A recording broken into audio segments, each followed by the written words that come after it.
This is Lakey360. I'm having a solo gallery showing here at HotBox Gallery on 642 South Fresa.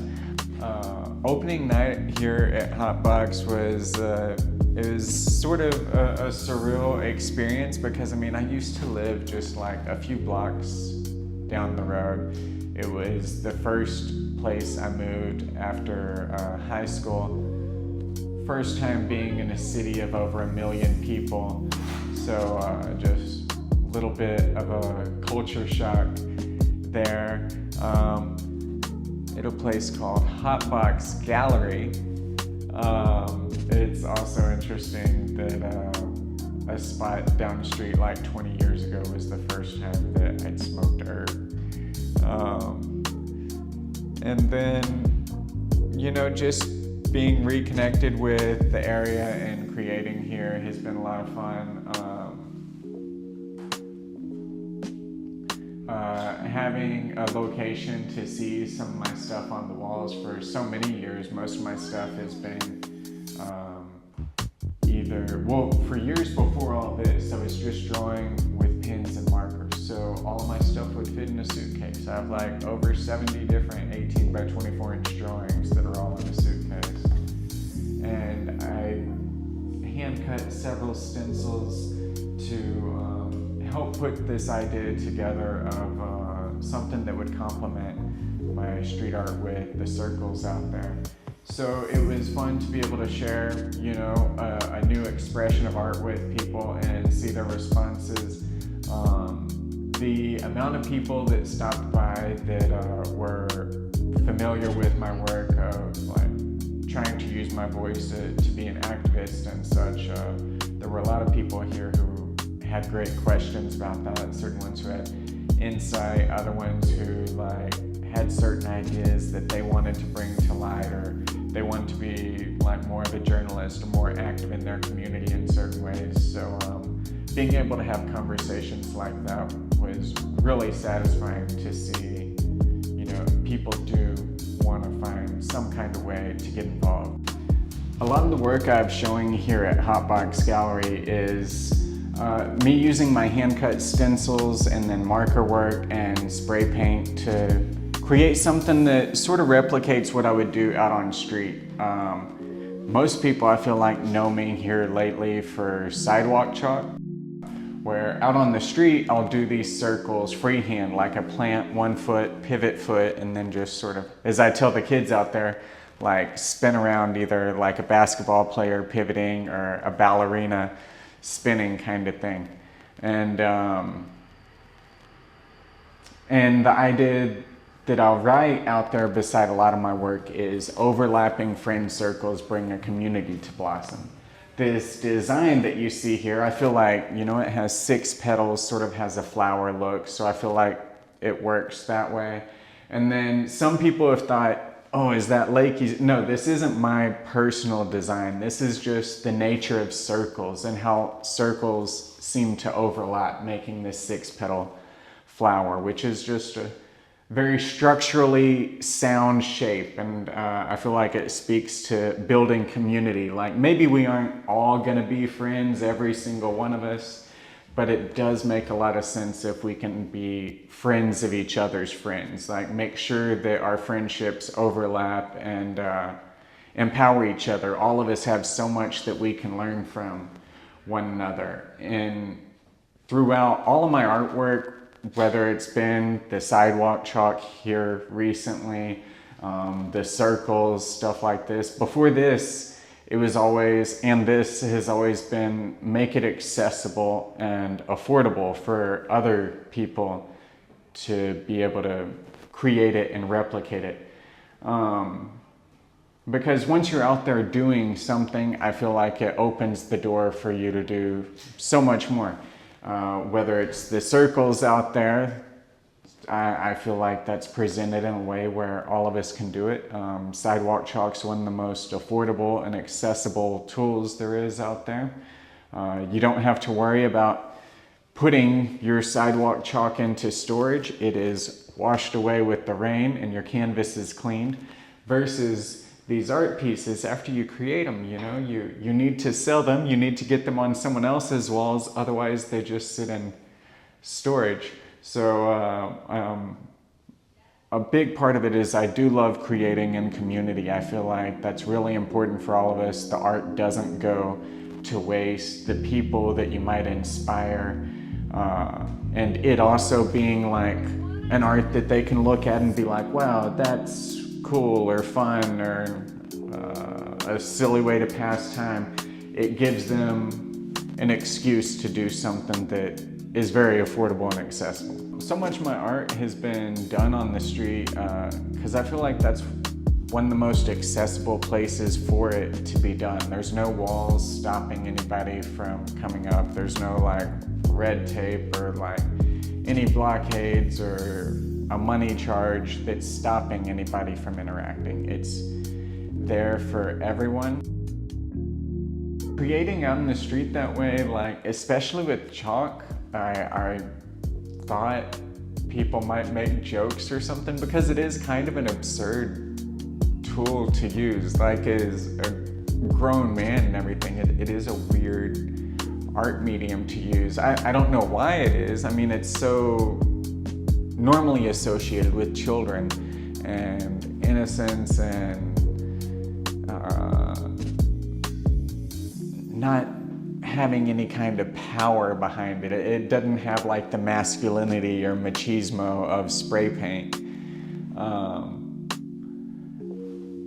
But it's one of those things where like everyone can interact, and like online, it's interesting how certain people will make fun of it. But then like I go into certain neighborhoods, barrios, like areas that some people might feel uncomfortable about, and people are like, oh, good job, Widow. I like what you're doing out here. Or appreciation for some silly rainbows and flowers out there on the street. And positive quotes and stuff. And seeing people respond like that, I'm like, okay, like, I wonder if they would create out here. I wonder how many other people would. And individuals, the citizens I've ran into around the city, I feel like they make it super positive seeming. Like I've never had any negative interaction. Granted, I do try to be very aware of my surroundings. Like I don't leave chalk where someone could, if they're riding their bike or walking or whatever, where they might step on my stuff. I make sure that none of my stuff is in someone's walkway, and then I try to make sure my art is out of their walkway too, because I don't want them to try to be nice to me and step out on the road and put themselves in a dangerous situation. So it's one of these things where it's like, yeah, you're practicing freedom of expression, but also being like, okay, what kind of restraints can I put on myself to say or do more? And treating it like that, the citizens and like normal people, I feel like treat me super positive, whether they're super rich people or people out there on the street struggling. The police, however, lately, I mean, they haven't actually messed with me since August, but there for most of 2023, they were messing with me a lot. Like in Bear County, well, Leon Valley, they arrested me, and then I found a pro bono attorney and got a settlement out of that, and I thought that would settle things. Like I'd never pursued litigation before, but it happened so much that I'm like, okay, people probably assume that I'm doing something kind of messed up out here. But yeah, I'd never pursued litigation over any of the unlawful arrests or anything before. For one, I thought the police would target me more. I didn't think I'd be able to find an attorney. But in Leon Valley, since it is a department that does have a history of hiring police officers with troubled pasts, there was an attorney who was able to pick it up pro bono and make a point really quick. But then after that, San Antonio had left me alone before, but then that's when they started ticketing me, putting me in cuffs, cursing at me, threatening me. I spoke at City Hall about it several times, and they didn't say anything for the longest time. And then they gave a statement to the news that chalk had been illegal for the past 17 years, which seemed really strange because, I mean, San Antonio has had the Chalk It Up Festival hosted by Art Pace for the past 20 years, and that usually has anywhere from 10,000 to 30,000 people show up at it. So it was weird to see the city being like, oh, this is illegal, whenever it's like, guys, I've seen this festival, I've seen like PR commercials with the police department where they're sidewalk chalking with children, and it's like, you know, if this act is illegal, you probably don't want to use it as PR with children. It might influence them to become dangerous sidewalk chalking criminals. Some people think that I'm like doing this on purpose to get these interactions, to have these edgy videos on social media. That isn't the case at all. As I said before, like, I do try to be very mindful of my locations and make it very considerate of any pedestrians that might be there, considerate of the business owners that are there. I don't try to initiate anything with the police. I try to go create in public places, creating a positive space for people to interact in. And on occasion, police show up. Ideally, people would be able to be out there doing positive, fun, silly, absurd things together while being mindful. And I think that makes our neighborhoods safer. I also think it makes them have visual proof that they're safer. Like driving through a neighborhood when no one's outside, no one's playing, no one's having fun. It's like, okay, yeah, maybe there's no graffiti in the neighborhood, but it also almost feels like a video game that they didn't take enough time on or something. Whereas if you have people out there interacting and having a good time, it does speak to how safe the neighborhood is and how much the people in the neighborhood care about each other. And then it's also one of those things, whenever people are out there interacting in a public place, odds are they're probably not going to start screaming about their politics. Most of them aren't. And you're out there creating, so you're problem solving in a fun way. You can build connections and get to know each other on a way deeper than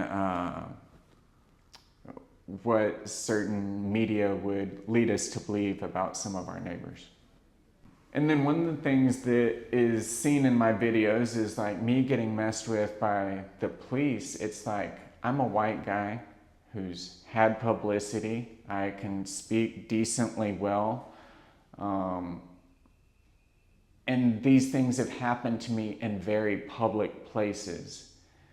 So it does make me wonder, I'm like, what happens to a minority in a less public space, especially if that minority doesn't speak English as a first language, and they're in this nervous situation and they're being questioned by an officer. And then if you throw in, like, if they're struggling with any kind of mental issues or a mental episode in that moment, it makes things so much more terrifying. And then if they have a record, then if anything bad happens to them, it makes it where so many people won't believe them. So it's like, I'm showing these things are happening to me over sidewalk chalk as a white guy in a public space. It's trying to message like there are much worse things happening to people who you absolutely will not listen to. And I'm trying to be like, this is happening to me, it's happening so much worse to other people on a level that you can't even begin to comprehend.